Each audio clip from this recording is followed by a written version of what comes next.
So I just thought, well, it's the car. It's the, you know, that's the thing that jumps out at me from that trailer. And, you know, there was no big kind of, obviously, cast members from the original in the trailer. So I just thought, well, that car jumps out at you. And there was a lot of it in the trailer, I recall. So I just thought, well, let's base it around this car and try and tell a story about, without giving too much away from the film, because, of course, I didn't know what the film was about. So, and that's the beauty sometimes of doing these posters. You're doing them maybe a month before the film comes out. So all you're seeing is the trailer. They tend not to give you any assets anymore from the studios because they get a bit nervous about things ending up on the internet. So, so they just tell you, look, there's no brief, just watch the trailer and see, and just send us some ideas.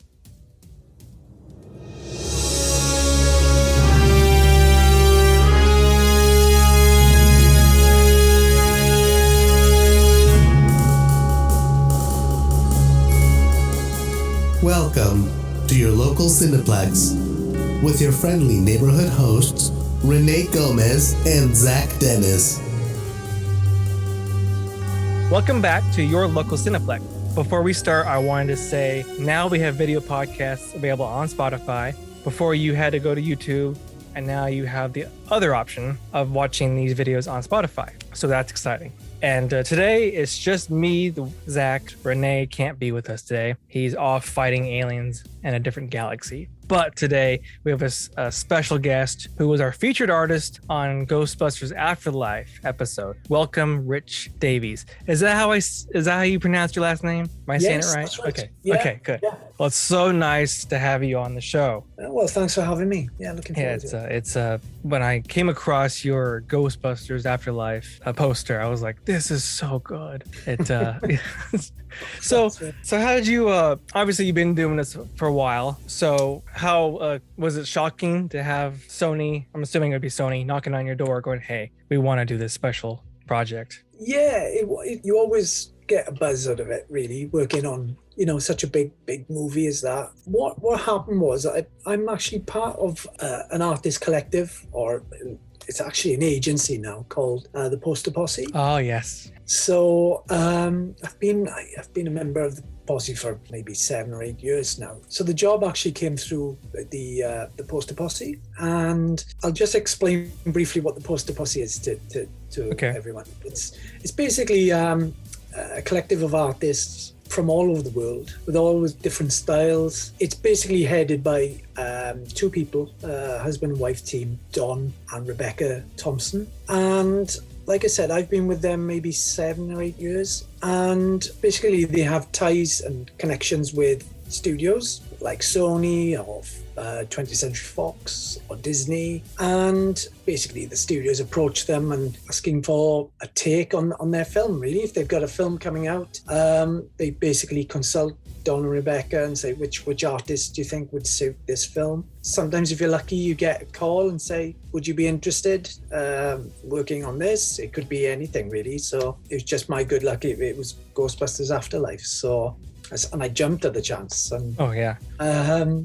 So and that's how it works sometimes, and it could be a Disney film, or it could be anything. But like I said, in this case, it was Ghostbusters Afterlife, and of course I jumped at it. Yeah, I'm aware of Poster Posse. I myself have applied to join them. Yeah, and I'm surprised at the immense waiting list that they have. It's impressive because I submitted, I think, mid of last year, and I would follow up, and they were very nice. And we're still combing through applications. I'm like, okay. And so I applied the mid of last year, and then I probably reached out late last year, and they're like, yeah, we're still combing through. Okay. Come this January, I went ahead and chimed back in, and they were nice enough to say, just to kind of give you an idea of of how much we're still combing through spring applications. I'm like, okay, yeah, that helps give me an idea of how long it may be. That's right. I mean, it just becomes so successful in what they do now. I mean, way back it was kind of, it wasn't even anything, as serious as that. It was just a bit of fun, really. It was kind of, I think Don started it really by just getting a few artists together and just let's do some fan art. If there was a big film coming up, we just go, let's give ourselves a theme. Right. And I was lucky enough to be involved in the early days. So I think there was maybe 12 artists involved then. I think when I joined, something like that. And we'd all just do our own take on a film. So it was always like, thinking back, I think it was Pacific Rim. I think I did. So it was a few years ago. So and it was just fun. I think we all sort of said, "Oh, this is great," and the beauty of it was that everybody had their own style. So it wasn't just 12 Pacific Rim posters. It was they looked the same. Something very completely different takes on it, and it just grew from there really. And I think some of the marketing teams with the studios kind of picked up on it because it was getting traction on social media. And I think the marketing teams thought, hey, this is a great idea. Why don't we use, they're fans, they're clearly fans of the film. So why don't we use that to promote the film to the rest of the fans? So that's how things started rolling, and things they really started taking off then for them. So I'm not surprised. It's a genius idea, and I'm curious of how it will look in another 5-10 years in terms of kind of like right now, as it seems. I'm gonna see if you kind of feel this way. The monopoly is on the studios, the agency, the poster agencies, who are the ones who are contracted out by the studio to pump out a campaign. And so and as much as I'm very happy that studios are recognizing what Poster Posse is doing, and so they're incorporating Poster Posse into the campaign, I would love to say one day it's more of they go to Poster Posse for the main campaign. And I think it'd be fun to have, like you said with the Pacific Rim, there was like 12 different renditions, variants of this poster. No, that's right. Yeah, it's just I think it has influenced some of the marketing of some of these films, and you can see maybe even when they go to the big agencies, sometimes it depends on the film, it depends on the campaign that they have, but you can see a lot of them are kind of influenced by the fan art. So it does seem to have a knock-on effect with them as well, from what I've seen over the last few years. I mean, it'd be lovely to do it, to be involved in an actual campaign, a real poster campaign. And some of the guys who were in the Poster Posse many years ago have actually been involved with producing key art for a film. I recall there's an artist called Paul Shipper. Oh, Paul. Okay. Paul's a wonderful illustrator, and he was involved with the Poster Posse many years ago. And of course, a few years ago, then he ended up doing the key art for Ready Player One. Yes. So it does happen, but it's the exception. That's you don't see enough of it. But there you go. It depends. I think a lot of it depends on the filmmakers themselves rather than the marketing teams. I think Edgar Wright did something similar with Baby Driver a few years ago. Yes. And I think was it Last Night in Soho? That's right. Yes. Yeah, I think he did that with that one. So I think the perfect sort of combination is the big agency work along with the illustrated poster, which I think people like, a lot of the fans like. Yeah, I think if we had to live with that, I think I'd be happy. As long as these artists are getting the spotlight they deserve, and they're actually being incorporated and acknowledged by the studios. It's like, okay, you can go ahead and put out your Photoshop posters. It's that compromise, isn't it? Yeah, it is. Yeah. So I was watching that documentary called, was it 24 by 36, the poster documentary? Have you seen that? Yeah. Yes. Yeah. And I found it fascinating how they kind of pinpointed the 90s, where it was the turning point of more photo heavy, the floating heads. Yeah. That was it. And I was like, they point to the poster for Scream. Like, that's right. I mean, for a horror film, for it just to be floating heads of this cast, I'm like, that is what kind of when it started. Yeah. Yeah, I think it was. Yeah, I mean, I think, I'm showing my age here, but, throughout the 80s, any big film really had the poster was illustrated, really. And even into, the video, VHS days, all the sleeves were kind of illustrated. And I think you're right. I think it was kind of the 90s sort of came in, and I think they realized, this is cheaper. We can churn these posters out, in Photoshop. And I think that's where things started changing massively, really. I think you're right. Yeah. Yeah. What shocked me when I heard in that documentary was that somehow like retailers like Walmart somehow got power and leverage enough to go, we want these type of covers. I'm like, wow. I didn't even think that a retailer, I mean, of course, if anybody, it'd be Walmart to have that much pull, but wow. I mean, to have it, that's just another voice that we have to deal with. Yeah. But then that kind of falls on the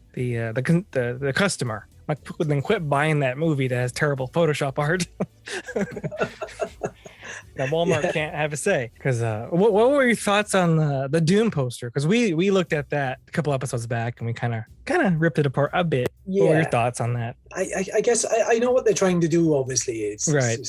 The characters and the cast, and you often find that with a film with a big cast, like an ensemble cast, that everybody's going to be on that poster. And I understand what they're trying to do. Yeah. Maybe the execution, maybe the treatment wasn't terribly interesting, considering how visually impressive that film is. Yeah. Got a very ornery poster, really. Yeah.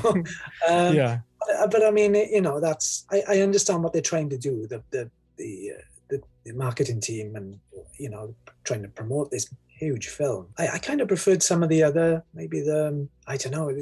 I think they did do some other teaser posters, and the teasers were good. Yeah. Yeah. I liked the teasers, and even some of the character posters were fine. Yes, the character posters were really, really cool. I liked that. Yeah, it's a shame they didn't actually go for something a bit more.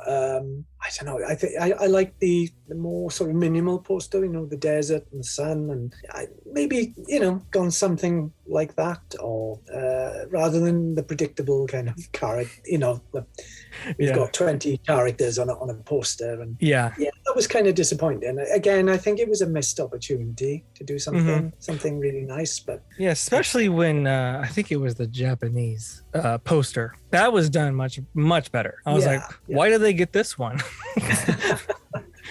Yeah, exactly. It's interesting. I think the Japanese posters always look different, and they always I don't know what it is about the Japanese posters. They always seem to take more of a risk with the design. Or I wasn't a big fan of the poster. I was a big fan of the film.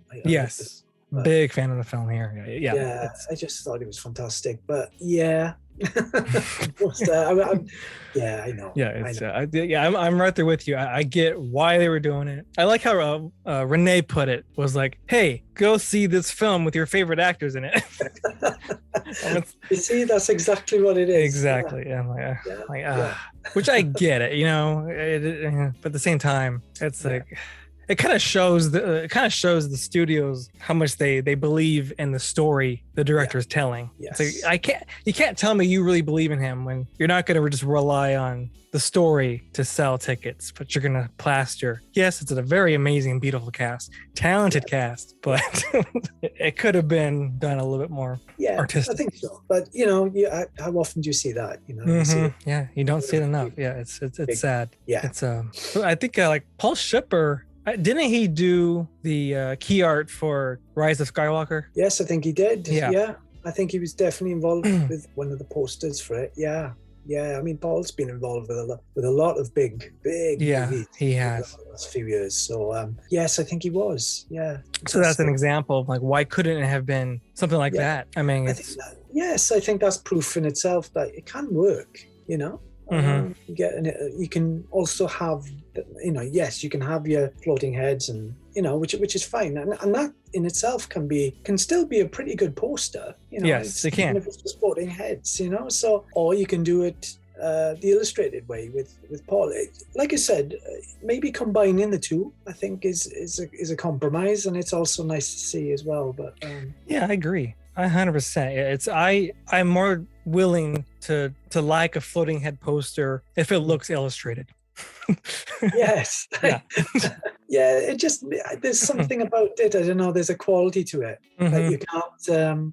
I mean, to go back, talk about like posters from the 80s, with Struzan and John Alvin and all these guys. A lot of those were kind of what would be called now floating head posters. Right. But because they were illustrated, there was something a bit more to them. I don't know what it was. So, it's, I'm not dead against floating heads posters, because I've done a few myself, Yeah. But, they can work. But just try it.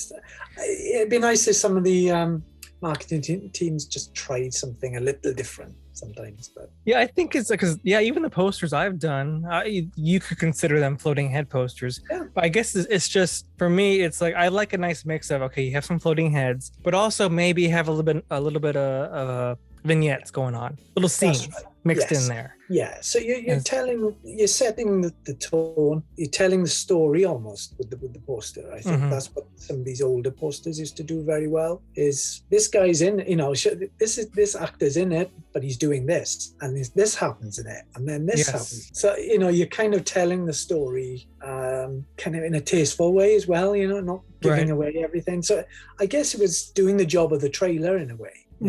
Showing scenes. It really was. Back in the day, Yeah. But maybe today they're just, on the poster, it doesn't give a lot away on the posters these days. And maybe that's deliberate, Maybe it's, they don't want to give too much away in terms of what's on the film. Yeah, I feel like the posters now, they show you the cast, and then on the trailer, that's where they tell you the whole movie. Yes, they just go and ruin it. I was just a couple of days ago, I watched a trailer. I'm like, it just kept going. I'm like, this is a whole movie. Yeah. So I'm like, okay, next. Yeah, they pretty much are these days. Yeah. It's a shame. You talk about VHS. I actually kind of have a little side business called Cinemarama Home Video. Oh, right. And I basically, people will commission out to me to do like a modern movie as a VHS cover. Oh, fantastic. Yeah, so it's real fun. It's to kind of take something that, it's released today and to redesign it into its own poster and then put it on the box art. And then I give them the option if they want a VHS tape. So if they have the movie, they can put the movie on themselves. That's a great idea, isn't it? That's really good. Yeah. I mean, it's strange, isn't it? Especially the last couple of years, I think nostalgia's played quite a big part. Yes.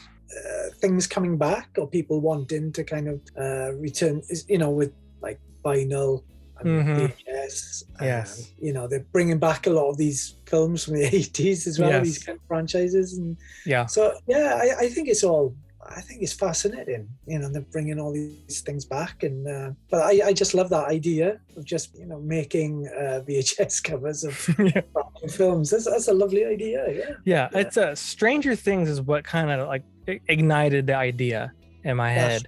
I was seeing other people kind of doing the same thing. They're just taking a movie from today and redoing it. I'm like, I want to do that. And so I slowly got into it.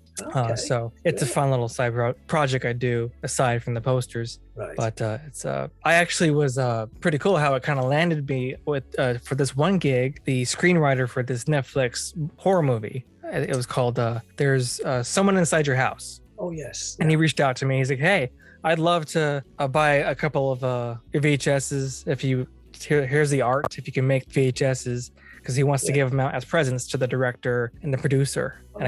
So it was really cool to be able to work with him on that. Yeah, that's really nice when that happens, actually. Yeah. Somebody reaches out. Yeah. It's happened a couple of times. That's I get a big kick out of that as well. Yeah. It makes you feel like it's working out. It's really nice, and that somebody's seen your work as well. I also want to hear your thoughts on because Renee and I were talking about, I think it was last episode, or even the Jurassic Park episode of those posts, the Jurassic Park poster and the Ghostbusters poster, how they were both just logos of the movie, and how you will not see that today with if it's a new IP. I mean, no one knew what Jurassic Park was, no one knew what Ghostbusters was, but yet the studio was like, just slap the logo on there. That's it. That's right. I do remember that, actually. Yeah, that was the entire marketing campaign. Was just, especially with Ghostbusters, it was just that logo. Was it? no floating heads, nothing. It was just that was everywhere. I don't think that would happen today. I think you're right. I think the same happened with Batman as well. Yes. That's right. Yeah. Yes. That poster is literally just the Batman logo. I mean, Yeah. I know it's instantly recognizable, but that was a huge film. So It was. For it, for the entire poster campaign just to be based on one one logo like that. That's really brave, I think. Yeah. And again, I'm entirely sure that would happen today. Yeah. Who knows? Yeah. I'd be very happy if that happened. It would intrigue you. Like, what's this?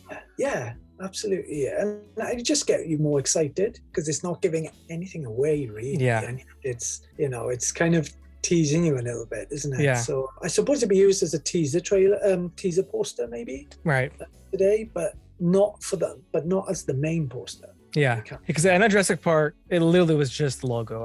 I couldn't find anything that was showed the cast or anything. They just released a teaser poster. It was just the logo, and that one was just the logo, and it was the studio logo at the bottom. That was it. It wasn't until the official poster where they decided to put Steven Spielberg on there. Yeah, and then the tagline. I'm like, that's brave. I mean, to put your teaser poster out there and you don't even say Steven Spielberg. yeah, exactly. So I mean, it must have had confidence that our film was going to do well. Yeah, I remember that poster as well, and I remember thinking, it's just a logo. Wow, great. It's great to see when you look back now. That was really brave to do that. I think they knew they had a hit on their hands. Yeah, well, it definitely helps when it was a book before. So yes, I'm sure they had that. All right, well, let's go ahead and start looking at some of your work. The Ghostbusters one, of course. So what was so did Sony come to you with an idea? No, I mean, what usually happens with these things is it's wide open, really. They basically just tell you watch the trailer and just come see what you can come up with, see what ideas you can come up with. And of course you can't use any actor likenesses. Oh, okay. So it can be quite tricky then. I watched the trailer over and over, just made some notes, made some scribbles, and then just thought, wait a minute, what's the main thing that sticks out for me from that trailer? I think they wanted some elements of nostalgia from the original Ghostbusters. Oh yeah. Because I think that's what they wanted to kind of lean back on a bit. So I just thought, well, it's the car. It's the, that's the thing that jumps out at me from that trailer. And there was no big kind of obviously cast members from the original in the trailer, so I just thought, well, that car comes out at you, and there was a lot of it in the trailer. I recall. So I just thought, well, let's base it around this car and try and tell a story without giving too much away from the film, because of course I didn't know what the film was about. So and that's the beauty sometimes of doing these posters. You're doing them maybe a month before the film comes out, so all you're seeing is the trailer.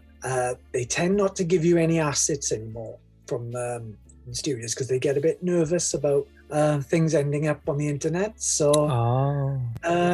so they just tell you, look, there's no brief, just watch the trailer and see, and just send us some ideas, which is great in a way, So it's completely open to suggestions, really. So I just sketched out the car.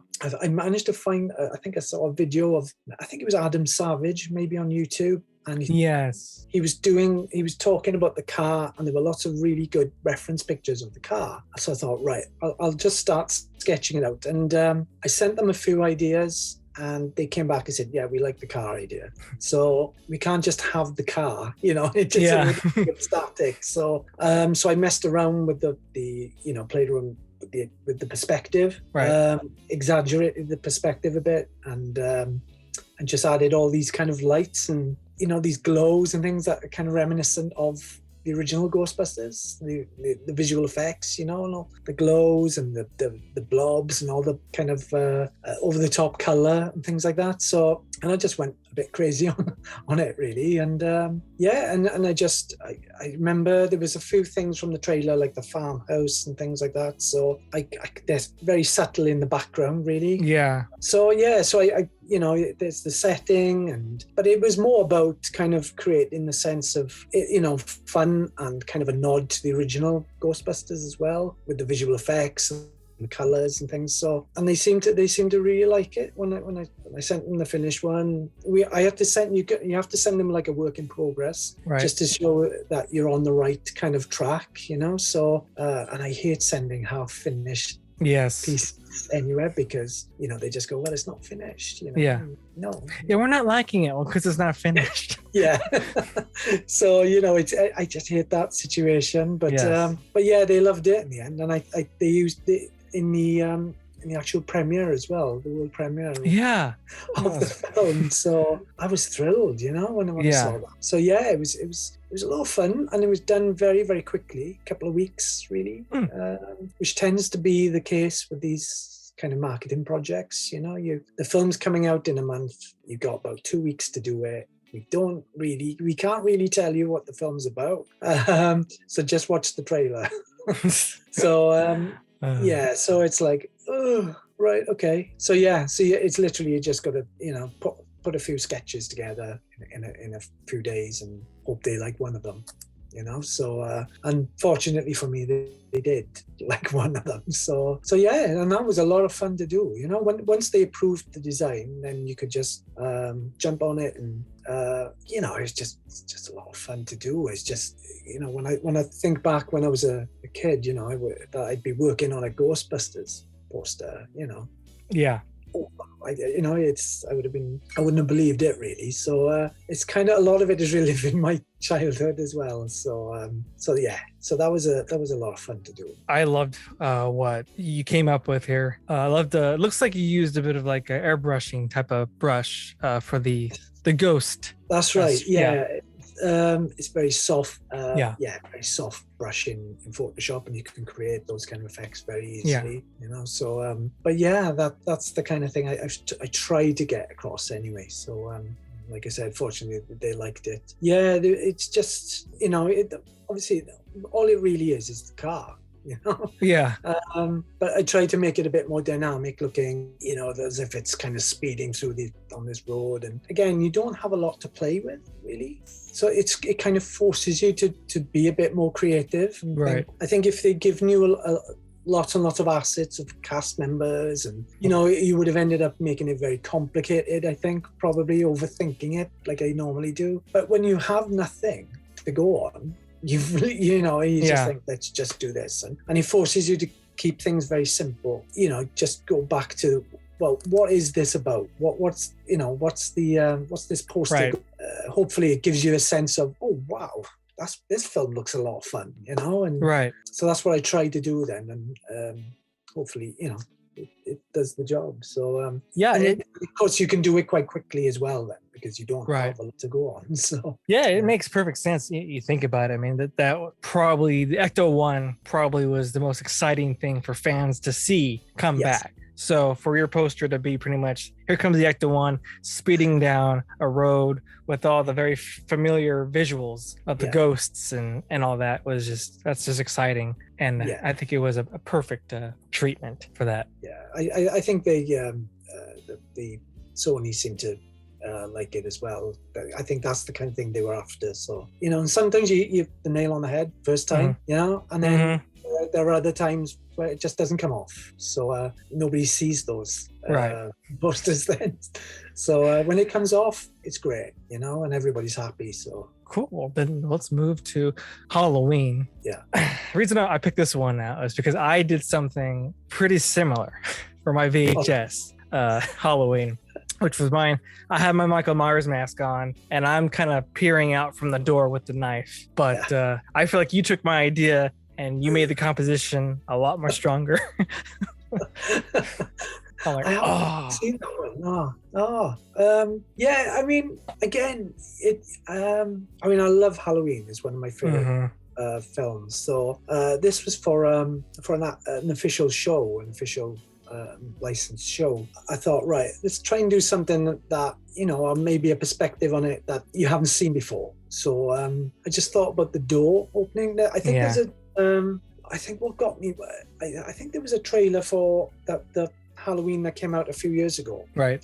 I think there was a scene in the trailer where he's hiding in the closet. Yes. And that image just stuck with me, even though it was with the new version. Yeah, they're right. I just thought, that's a really striking image and terrifying. Somebody's just in the cupboard, you know. Yeah. So I just sort of used that idea and just tilted it for the original Halloween film. I don't know if it's an actual scene in the film, but I just thought it set the mood perfectly for it. Yes. And I just loved that kind of little sliver of light when the door is just opening and you can just see his face. And I had to have the knife in there somewhere. So I tried a few times with him, his hand holding the knife, and just didn't look right. And I actually cheated with the perspective as well. But you know, it doesn't really matter. I mean, you get the effect. And I just thought, well, let's just use the light to create knife shape as well. It's a bit more subtle, and then I had the other problem then where I was going to fit the title on a poster like this, and I just thought, well, let's just use the perspective and stick the text on the door and use the perspective. I had a few problems with some of the text because I think the studio were like, it's not legible. We want the text to be legible, so I had to play around with it a little bit and play around with the angles, so the text could be legible without kind of changing the composition. So and again, it went down really well, and I had really nice comments about it generally. And one of the producers of the new Halloween franchise, Ryan, he got in touch and he said, I bought a few of these posters for the crew as well, and he said, I love this print. So I was like, wow, that's awesome.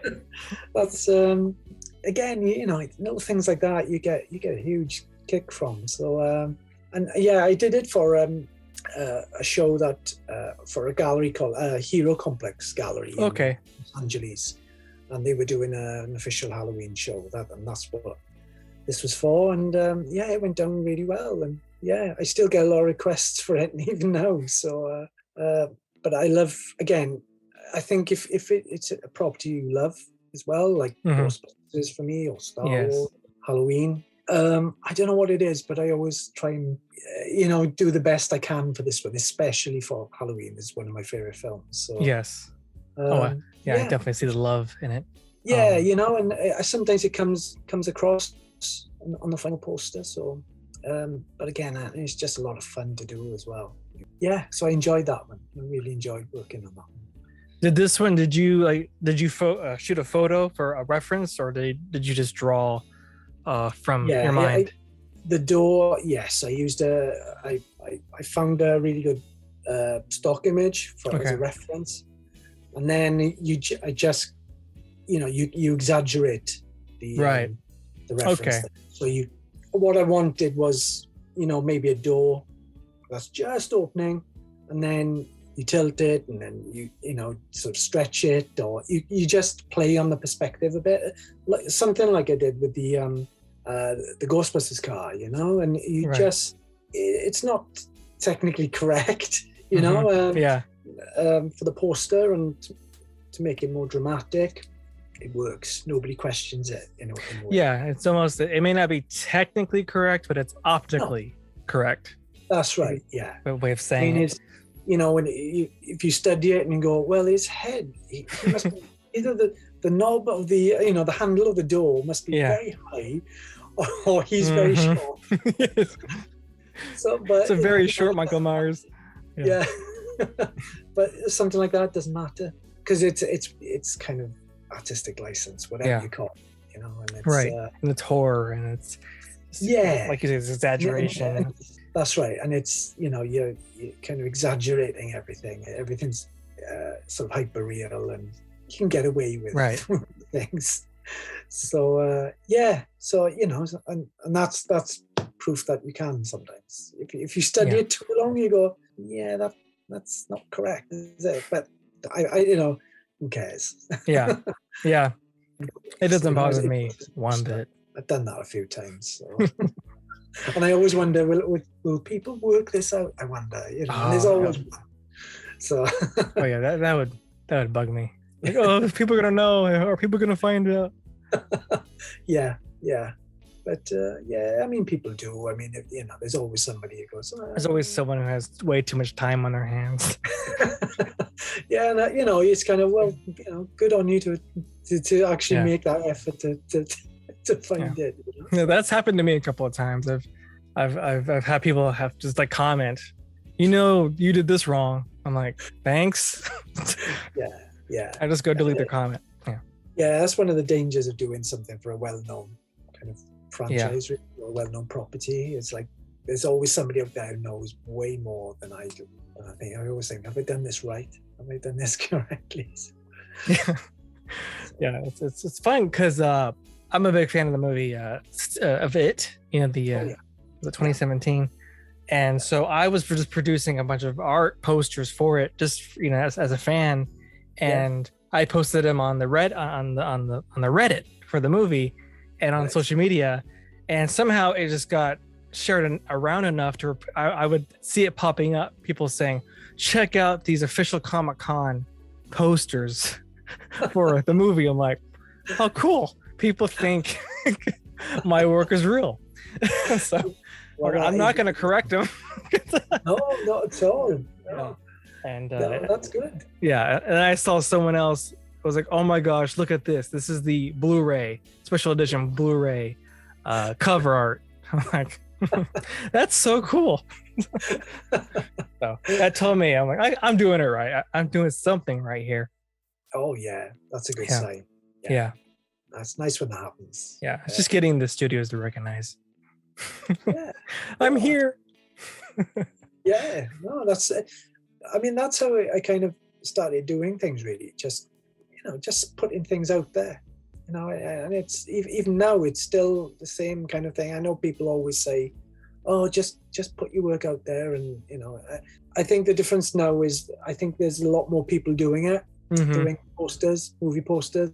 When I sort of started doing it, it was definitely less people doing it, and then the whole poster movement sort of took off, and Mondo and everything else started, and and I think I go on my Twitter feed now, and I see so many different posters, and it's great to see, because it hasn't always been like that, but there must be so much competition now to get recognized, and to stand out. It's really difficult.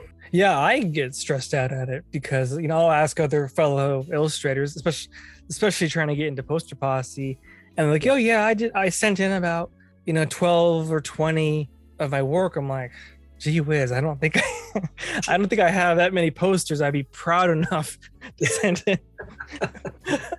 But yeah, it's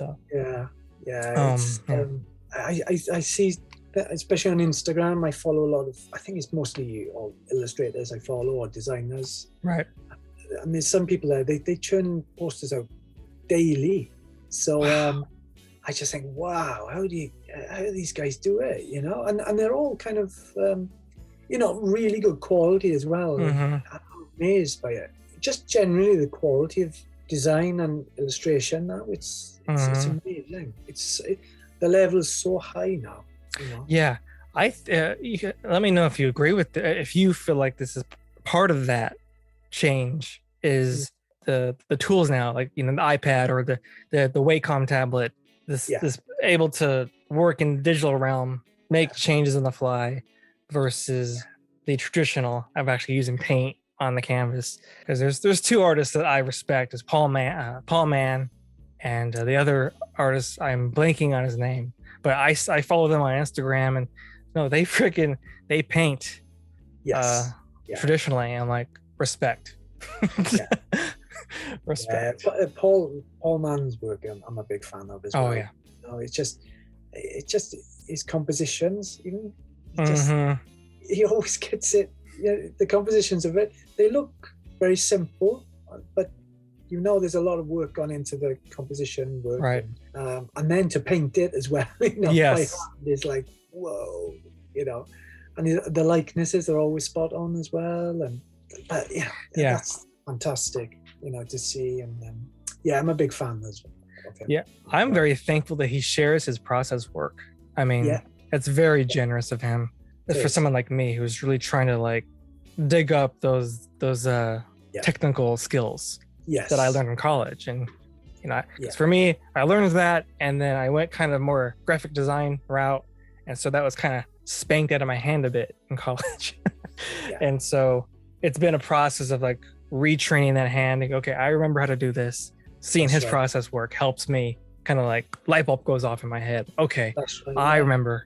Yeah, no, that's the same sort of happened to me really. I was it was all about drawing and sketching and illustration work really. And then I went into graphic design and became a graphic designer, and kind of lost it for a few years. But then I bought myself a little tablet many years ago and just started drawing again. I started getting back into it, and that was it. You know, I spend my evenings just drawing on the tablet, and you know, kind of thinking, no, this is your paper. You know, go back. This is your pencil, and get back into that and drawing and and painting and things like that again. So it took a while to get back into it, but once it did, it all sort of came back again. And like you said, that light goes on. And, which is I was happy to see that happen. yeah, exactly. Because you think, you know, if you haven't done it for a while, because I was doing graphic design for a number of years, and you think, have I still got it? You know, or is it all gone now? You know, that out of my brain. Yeah.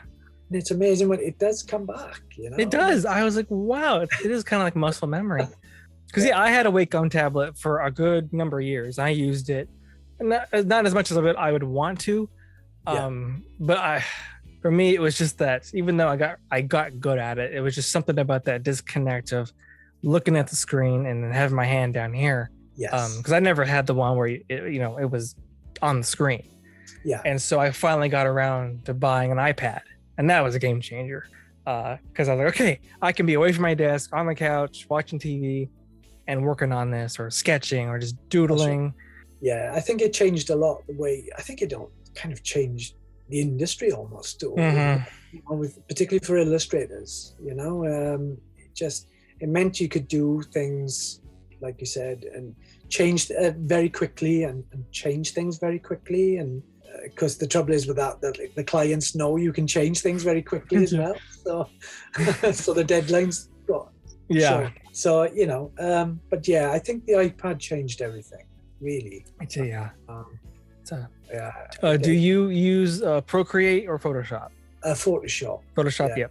Yeah, I mean, I do use Procreate on the iPad, which I enjoy using, and I use it for sketching mostly and just trying things out. But when it comes to finished posters and things, and big illustrations for the posters, I use the Wacom, which I've got like one of those displays now. I kind of find myself liking using Procreate for more sketching. I mean, I think I did one VHS type of poster 100% in Procreate, but I really am impressed and like the Photoshop app for iPad. Right. I usually pretty much get it, do a lot of it in that, and then I'll go, okay, I got it to a certain point. Let's move it to back to my desktop. That's right. Finish it off there. But that's how I tend to work as well. I don't finish things I'll start things maybe on the iPad, ideas, and then I'll take them onto the desktop and from there. So it's that kind of stuff of like, am I gonna remember? You know, I'm so thankful for these tools, and so I'm happy that my skills are showing back up again, because it is very intimidating. Like you said, there's so many people out there putting out great, amazing work, at a rapid pace. So I'm like, I'm just trying to catch up. And I mean, it's terrifying. You see, I see it all the time, and I go on Instagram or whatever, and it's, oh my God, you know, it's like, in a way, it kind of makes you kind of, you know, keep improving your own work, you know. So it's kind of it's a double-edged sword, really. You see it, and you can be intimidated by it, but at the same time, you go, I need to do something like that, and I need to improve that, you know, and you go away and you work on things, and so it has a, you know, I think it has a more positive effect generally. I think it can spur you on, really. So definitely. That's pretty much what I said a couple episodes back. Was ever since now, pretty much anybody can get their hands on Photoshop easier now. Yeah. It made me go, okay, I have to brush up my skills or try to find new things because people are doing stuff that I do, and so it pushes the challenge on me and I go, okay, I got to up my game. I mean, I see it with like friends as well. So other illustrators, and I think, oh, yeah, that's really good, and it does. It forces you to up your game as well, So yeah, I wanted to bring up this. I was really amazed by this. Your Jurassic World. So this is a book, the ultimate pop-up book for Jurassic World. So were you commissioned to illustrate the whole thing? Yes. Yeah. Wow. Yeah. So this was. I'm with I do a lot of work with the Poster Posse, but I'm also with another illustration agency back in the UK, and they do a lot of work with the publisher, which is Insight Editions, and they do a lot of big, large format books, like coffee table books, and they also do a lot of pop-up books with the author Matthew Reinhardt. And they just approached me to work on this massive. It's as you can see, it's a pop-up book based on, I think, all 5 Jurassic Park films. Yeah, it looked like it was. So obviously this is the front cover, and that's what I started on first. So there's a wraparound cover. There's a pretty loose kind of brief with the cover. It's like, well, look, we just want these dinosaurs bursting out of the theme park, and as it's a pop-up book, we just want these dinosaurs rushing out at you. So that was the first thing I sort of worked on, was the cover, which is a lot of work in itself, really. Yeah.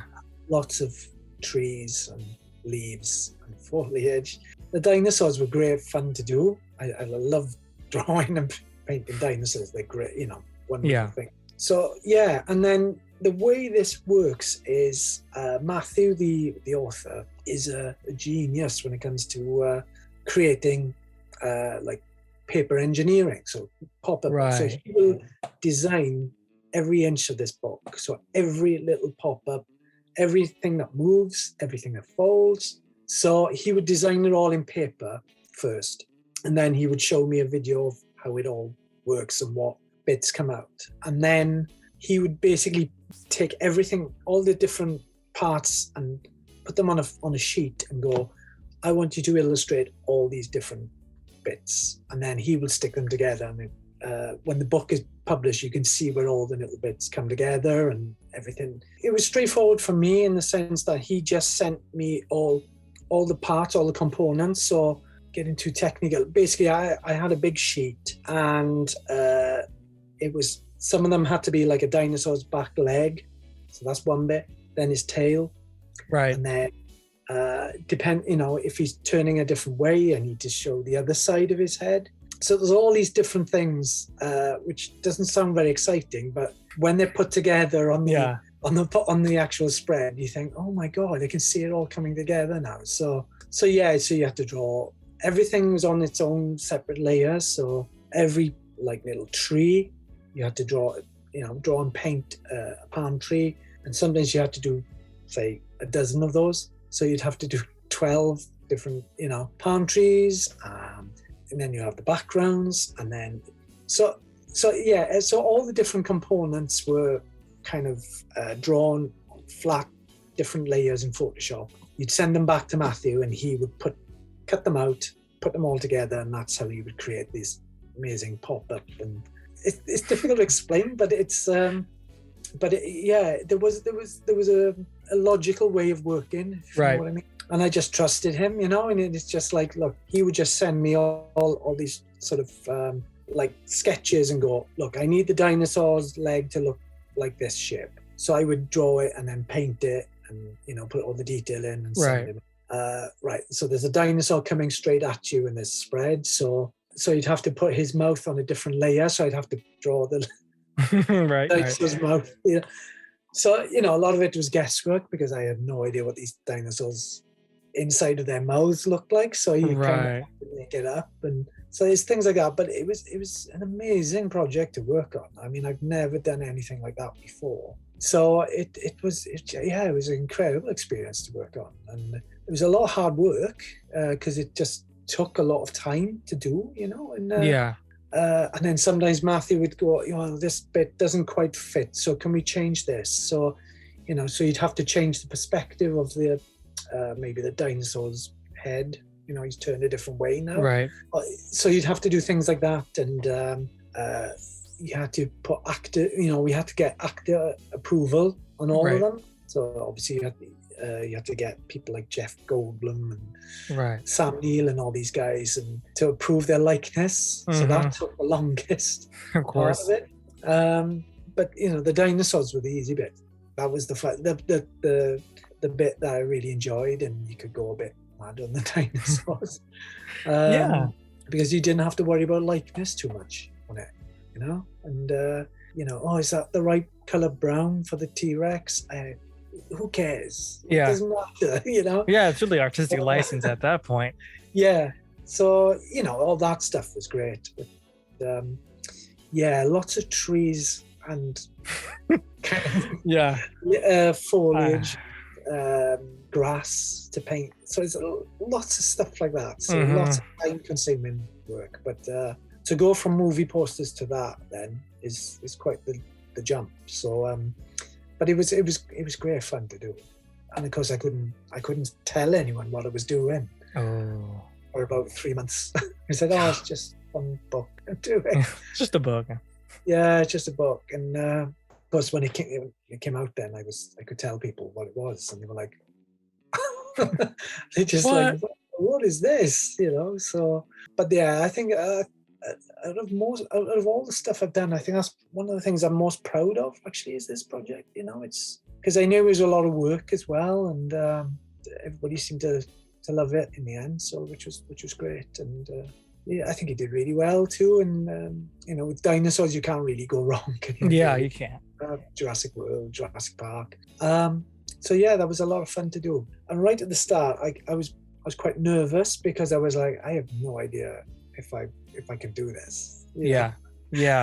And, Matthew and the publishers were like, this is going to be fun. This is going to be fun.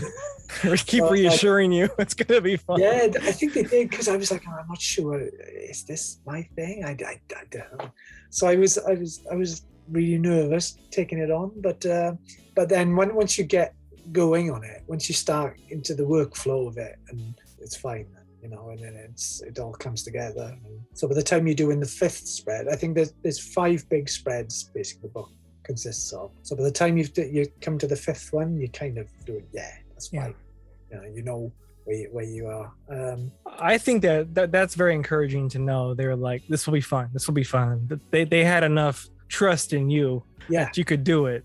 That's right. Yeah, I mean, considering I'd never done anything like that before, they took a risk in a way, because I haven't done anything like this, and so we believe in you. We believe that you can do it. And the agency were telling me, just have a few days to think about it. And, I said, okay. And then I came to my senses of, what am I doing? Why am I thinking about it? Do it, this is, you'll never get a chance like this again. Maybe. Yeah. So I jumped on it then, and it was, I wouldn't say it was plain sailing, but it was, it was a kind of bit of a steep learning curve on it, but it was. Just say yes now and sorry later. Yes. I think that's the trouble with me. Sometimes I overthink things. Yes. Sometimes. Yeah.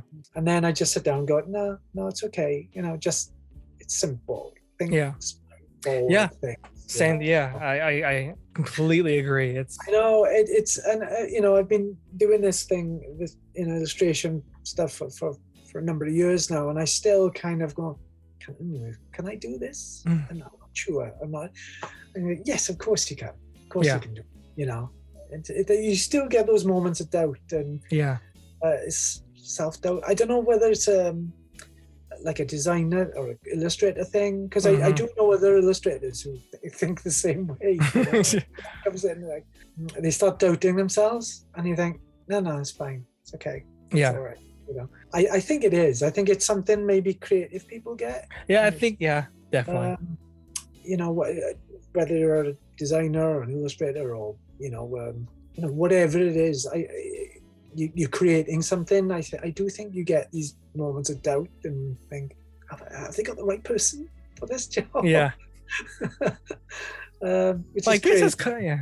I guess it's comforting that it never leaves, knowing that people who you respect and look up to probably face the same thing. So Yeah. I guess it's kind of comforting that, like, okay, So, yeah, this sucks, but even the greats deal with it. You know, the people who are long into their career deal with it. Exactly, and I think it keeps you on your toes in a way, though. It just, like, and you don't get complacent, I think, with that.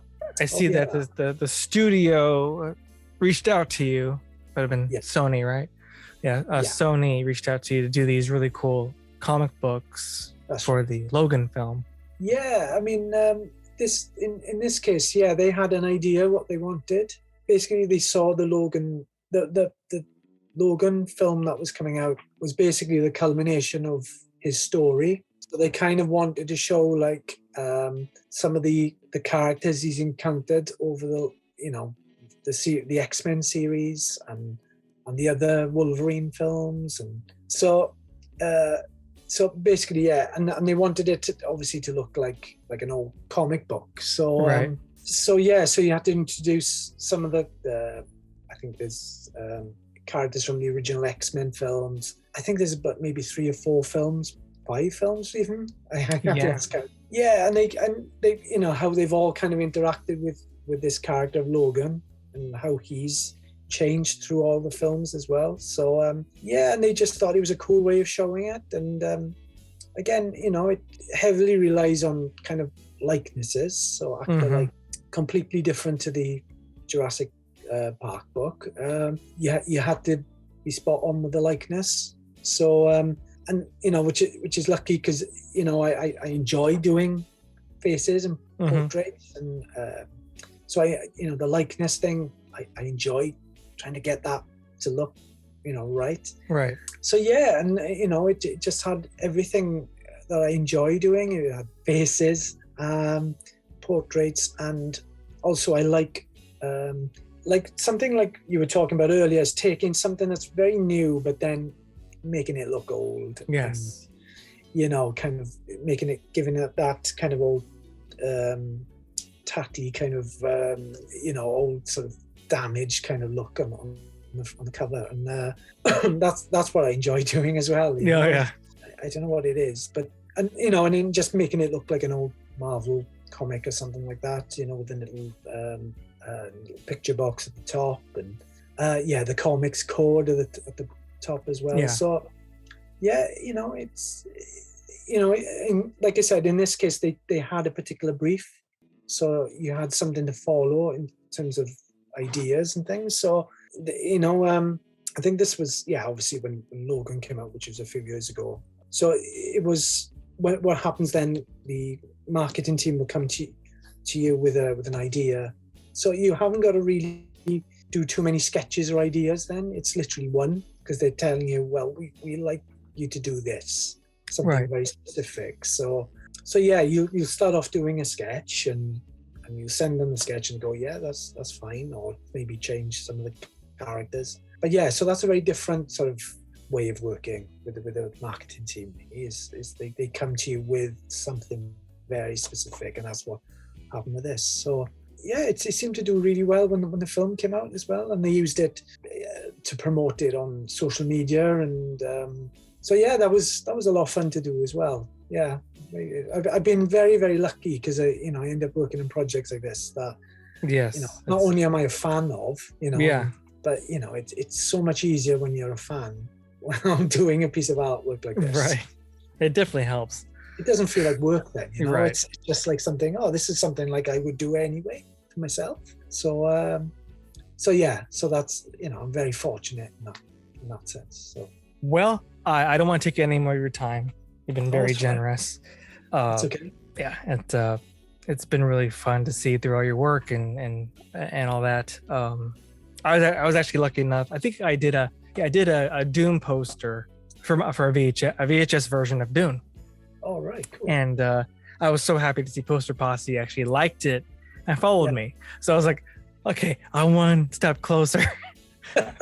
They know about me. Great. Yeah, absolutely. So yeah. Oh, that's great. That's great. Yeah. So it's moving along. Like I said, thank you so much for chatting with me about your posters and just movies and posters. Yeah. That's great. No, it's been my pleasure. My pleasure. All right. Well, everyone, thank you for visiting your local Cineplex, and podcast is over.